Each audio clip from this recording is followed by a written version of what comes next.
Hello guys, and welcome to my video on how to gear up and put together your hybrid build. So in this video we're just going to be looking at different ways to kind of put some gear on your hybrid and get it going. I'm going to show you guys my favorite ways to gear out a hybrid, and we're going to talk about different ways to do it too. So we're going to be looking at how to build a hybrid from a medium armor perspective, as well as how to build a hybrid from a light armor perspective. When it comes to heavy armor, it's really up to you if you want to do it, but this video is more focused on a damage-based hybrid, and heavy armor is just not going to provide you with that outgoing damage that you're looking for. So we're going to be talking mostly about the medium and the light armor here.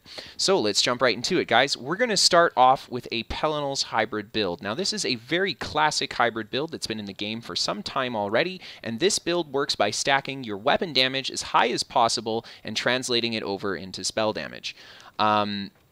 The pluses of a Pelinals hybrid build is that it is probably the best hybrid build you can play in medium armor. It's very simple to put together. It doesn't require a whole bunch either. And on top of it, your race is not super important for a Pelinals build, and neither is your Undaunted passive. So if you don't have an awesome race, or you don't have some great Undaunted passives, the Pelinals hybrid build is probably the best route for you to go if you want to play a hybrid earlier on in the game. So let's take a look at the gear we have, guys. As you can see, we've got these whopping 3,796 weapon and spell damage values. So that's very high, and it gets even higher once we buff up. And let's take a look at how exactly we do that and how we achieve these stats. So we've got a 5-piece Pelinals to start. Max health, stamina, magicka, recovery. Your weapon and spell damage both become the highest of the two values. So the way this works is it pretty much just copies the highest value over top of the other one. A question I get all the time regarding a Pelinals hybrid is, hey, why don't you run both major brutality and major sorcery, so you get the 20% bonus to your weapon and your spell damage? Well, the reason I don't do it is because if you run major sorcery and you're copying your weapon damage over, it gives the major sorcery buff to your original spell damage value, and if I take 1-piece Pelinals off here, you can see that my spell damage is only at 1800. So major sorcery will give me a little bit of a spell damage bonus, but it'll still get erased and copied over by that much higher weapon damage value. So the Pelinals hybrid's pretty great because you only really need major brutality buff on it, whereas the other hybrid that we're going to talk about is it doesn't copy your stats over. So if you want to play it, you're going to need the major sorcery and the major brutality buff on it. We also have a 1-piece Molag Kenna to go with the Pelinals, and then a 1-piece Veladrith. So both of these are going to provide us with a weapon damage value that'll get translated over into spell damage. The Kenna already gives us a little bit of spell damage, so but that gets copied over anyway, so the Kenna piece remains the same. Veladrith effectively becomes the same as Kenna, giving weapon damage and spell damage. We've got a 4-piece Sheer Venom to go with this. This is going to provide us with maximum stamina and 2 times weapon damage. We're trying to stack as much weapon damage as possible on this build, guys. That's kind of how this build works. So anything that has lots of weapon damage in its 2, 3, 4 pieces is going to go really good here. If you don't have Sheer Venom, Morag Tong is also a great option. As you can see, weapon damage, max stam, weapon damage in its 4-piece. And that is in our boots and our jewelry. We also have all of these bad boys enchanted with weapon damage as well. For our weapons, I've got the Pelinals weapon.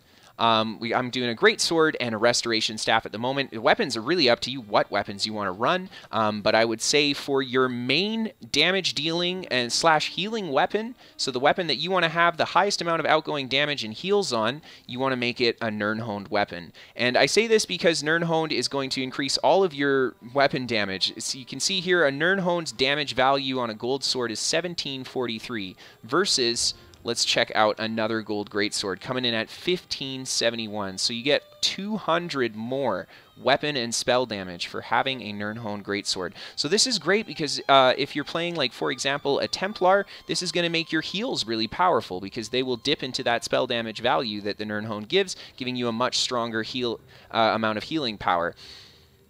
Now, if you want to go pure damage, Sharpened is the best option. Now, Sharpened is great for hybrids too because it's going to give you the spell and the weapon penetration. But if you have a lot of healing on your main bar too, I would highly recommend Nirnhoned, as it's going to give you the best amount of your all-around gameplay and outgoing stats for your build. On our off weapon, we're going to have Infused. Now, I'd recommend you make your Infused weapon your ranged weapon, simply because it's easier to proc the enchant on it at a distance than it is at a melee distance.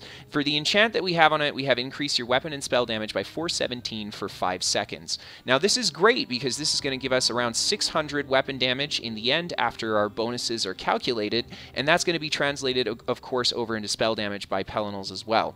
So this is a really great addition to this build. So if we buff up real quick here on the build, I'll show you guys just kind of what these max stats. We've got just about 4,400 weapon damage, so we're going to be just shy of 5k weapon and spell damage on our greatsword bar on this hybrid build. And you see that that value goes down by quite a bit when we swap out to the restoration staff. And that's simply because we don't have Nirnhoned on this bad boy. Now, the advantages of running this this kind of gear on a hybrid build versus what I'm going to show you next is that you can put your abilities anywhere. You can put your physical abilities and your magical abilities on any bar that you want. You have a lot of freedom with where you want to put your stuff. You have a lot of freedom with how you want to play this build as well. Taking a look at our gear here, we can see that I'm running almost all Divines. I've got 1 piece infused. For a Pelinals build, I would highly recommend 7 out of 7 Divines. It's going to give you the most amount of outgoing damage. And I say this because on a Pelinals build, you're going to want to run the Warrior Mundus. And on Pelinals, this is effectively double dips for you. So you're going to get both weapon and spell damage out of this Mundus, meaning that Divines double dips as well. It's going to increase both your weapon and your spell damage. It actually is more beneficial on a Pelinals hybrid to run Divines on your big pieces than Infused. That's how much bonus you get out of that weapon and spell damage.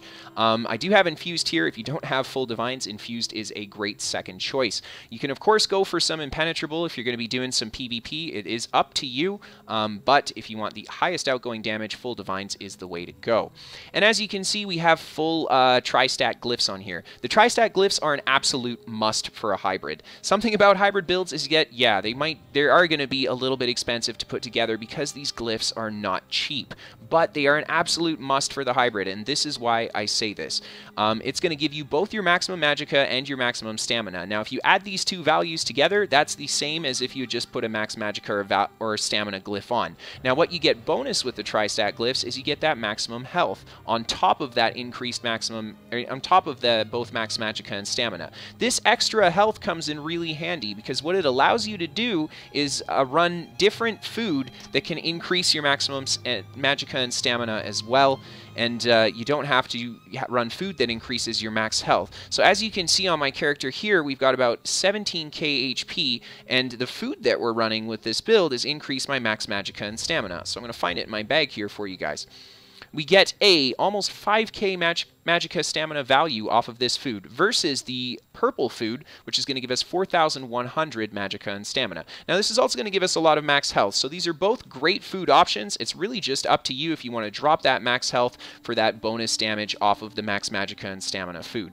And finally, guys, the last thing to look at in the gear here is that we're running 5-1-1. Like I said, Pelinals is definitely best in medium armor, so we've got 5 medium, 1 heavy, and 1 light. And this is going to give us the most amount of max stat out of our Undaunted passives. If you don't have access to those passives yet, don't worry too much about it, but you should put your build together for a 5-1-1 on a hybrid every time, simply because it is going to give you the most amount of max stat, giving you the most effective hybrid possible.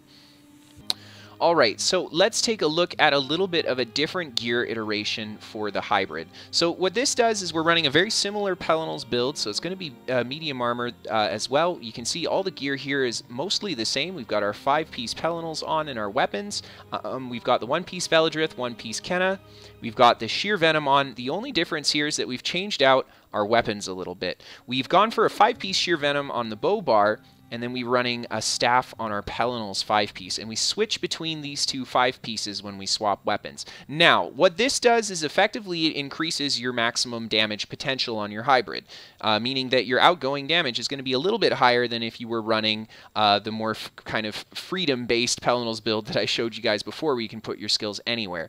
At the cost of having a little bit higher damage, though, you have to put all your skills on certain bars. So as you can see here, when we go to our stat page, stage, on our bow bar, we have very low spell damage, and we don't get that high spell damage value until we swap back to our Destro staff, which has the 5-piece Pelinals on it. So for this hybrid build, you want to make sure that you put all of your powerful offensive Magicka abilities and your Magicka-based healing skills on your Destro bar. You can put physical skills on your Destro bar if you like, because you do get to keep that weapon damage value thanks to this being a medium armor Pel build, but I would think that you'd probably be better off slotting them on your other bar simply because it's going to free up all the space for those Magicka abilities you want on your Pelinals bar.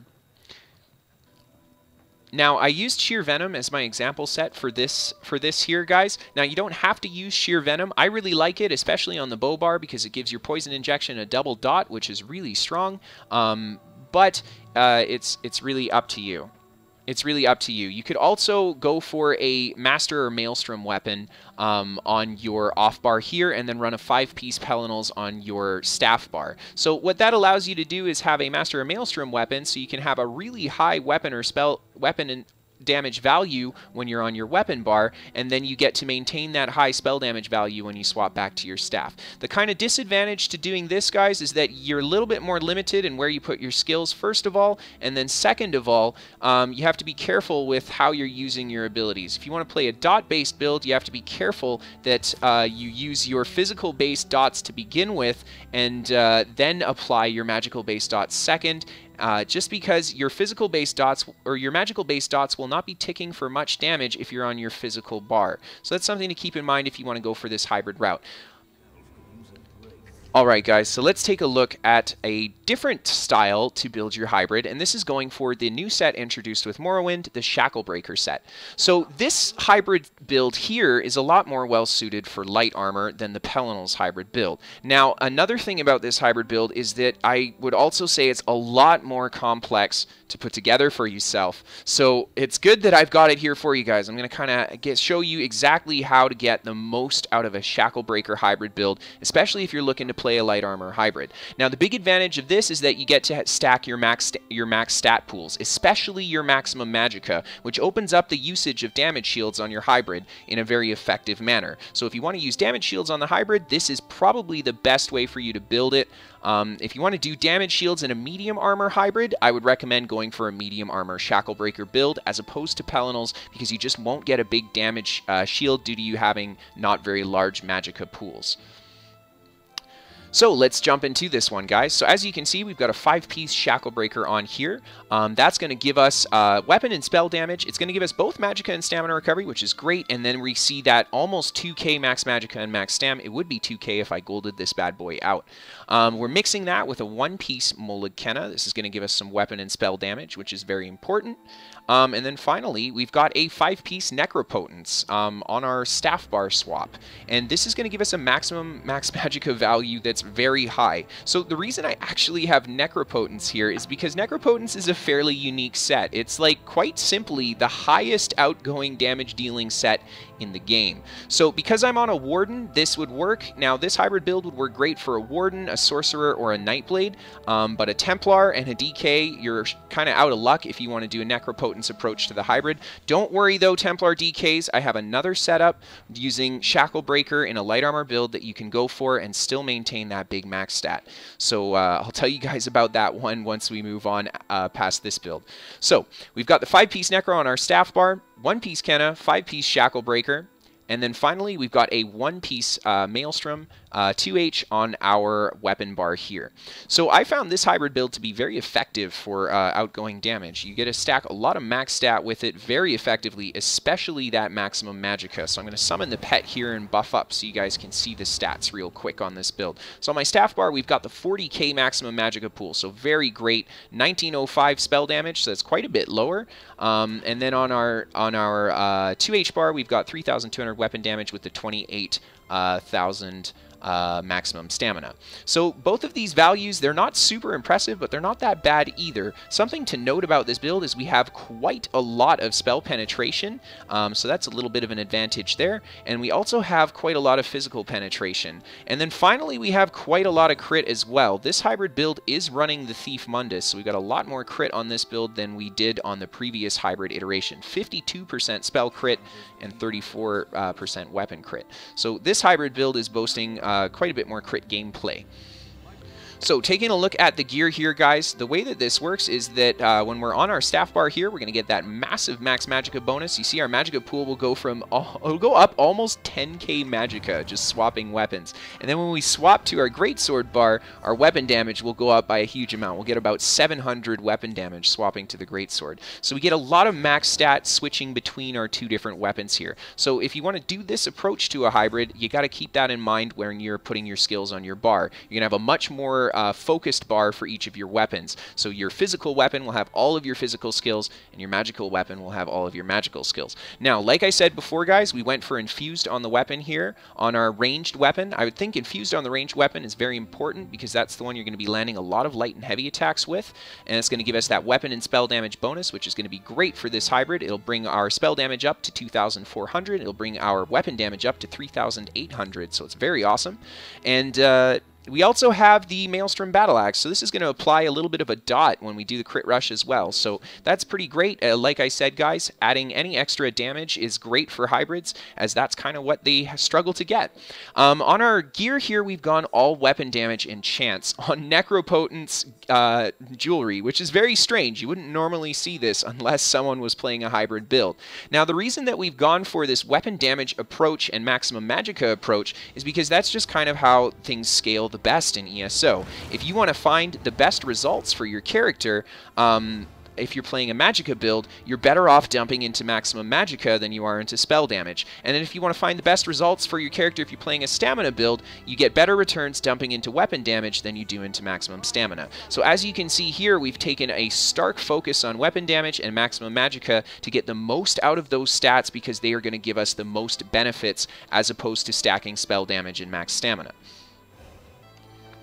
As you can see here, we've got very different traits on this build than we did on the previous one. Now, we are in light armor, which means that we're going to be struggling a little bit with our stamina sustain, and there's not very many things that give you great stamina sustain in this game. So we went actually with well-fitted on our little pieces in the gear here. I actually found for myself this helped a lot for maintaining the stamina on my hybrid. It made my roll dodge and sprinting very cheap, and especially if you're playing a hybrid build, you're going to have to do a lot of rolling and sprinting. The cool part about a hybrid, especially if you're in light or medium armor, is that you can really take advantage of all different styles of gameplay, so you don't really want to limit yourself, and I think well-fitted is the best in-slot thing you could do here. Now, if you don't feel like you're not going to be doing a lot of rolling, you can always go for impenetrable here if you feel like it, but like I said, we are playing a maximum magicka hybrid build here, and we are going to be using a damage shield, and I would really recommend if you go for this build that you do use a damage shield on your hybrid, because you do have a really high max magicka pool.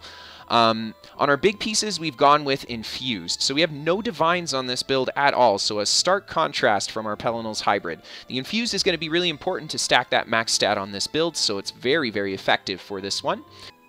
And finally, guys, we've gone with the Hacky Joes on all our gear as well. The Hacky Joe is so important for that tri-stat. We want to get as much out of our max stat as we can, so we got to make sure that we get it. And also, for the food, we're running the same food as Pelinal's. I've got the Longfin Pasty here, so we got that big maximum health value on this build. Now, this guy is not a Nord, so my max health is a little bit lower.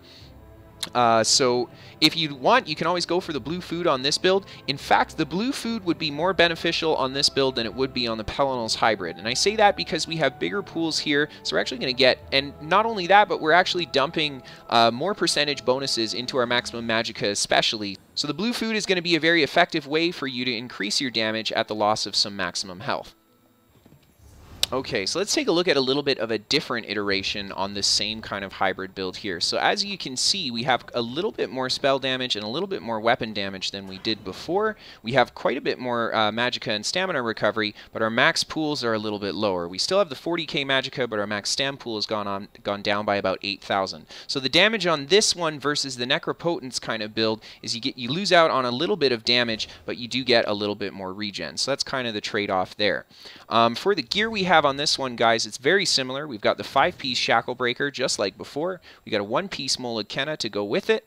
And then instead of the necropotence, we've actually switched out these 4 pieces here for a 4-piece Imperial Physique. And we've also gone with Arcane on all these rings. Now, Arcane is very important if you want to try this iteration of the hybrid. Also, weapon damage as well, so not much has changed there. And, of course, we've got the Imperial Physique. I don't have a good Imperial Physique boots. Ideally, I'd be going with well-fitted with the tri-stat glyph on this guy. Now for the weapons, we've got the Maelstrom 2H on our front bar still, and then on our back bar we just have a staff as well. So you could use a Maelstrom staff or a Master staff here if you like. The Master Maelstrom weapons go really well with this particular hybrid setup because it opens up your weapon slots for Master and Maelstrom weapons. However, using an infused off staff that's not part of any set is still a really good option. Now, for example, Master staff is going to give you a Max Magicka bonus, which would be great because it's going to give us a bigger damage shield, which is awesome, but the amount of weapon and spell damage that this infused staff gives us is almost invaluable. I would say it's so hard to drop the infused staff on a hybrid build because it gives you so much stats, especially if we're doing this hybrid approach where we need both the weapon and the spell damage. This is quite a unique thing to get that from. So that's why I've gone with just a 0 set staff that's infused with the weapon spell damage glyph. So the big difference between this one and the Necropotence build is that this one we don't need a pet. So this particular build is great if you want to try this kind of hybrid setup in light armor on a Templar or a Dragon Knight, or even on any of the other classes and you just don't want to use a pet. So this kind of doesn't limit you to having to use a pet. So for both of these past 2 hybrid builds that I've shown you guys, what is very important is your race, as well as your Undaunted passives. For the Pelinals build, your Undaunted passives and your race aren't so important because you do have a lot of weapon and spell damage, and that's kind of what you're stacking on the Pelinals build. But if you go for this hybrid route, you're going more for that max stat stacking route. So having a Dark Elf is ideally best in slots. We're going to take a look at these racial passives here. Dark Elf gets a max Magicka and Stamina bonus of 6% and then another 3% Magicka. So 9% max Magicka and 6% Stamina for being a Dark Elf, making it uniquely the best in slot race to be a hybrid. And then finally we have on our Undaunted passives. This is going to give us a 6% bonus to all of our max stats, Stamina, Health, and Magicka if we have one of each type of gear equipped. So for all hybrid builds, guys, you really should be running 5-1-1, 5 of either your medium or light, and then 1 heavy and 1 of the other piece that you didn't have. This is going to give you the most out of your Undaunted. Okay guys, so that is the end of the hybrid gear video. So this is just the first of a few videos that I'm going to be putting out regarding hybrid builds and how to build them. So this was just going over the gear for you guys today. I really hope you guys liked this video. If you did, feel free to hit that like button and feel free to subscribe. And as always guys, I am expecting a lot of questions from you guys because hybrids are tough to build. So if you have any questions, feel free to put them in the comments section and I'll see you guys next time. Have a good night.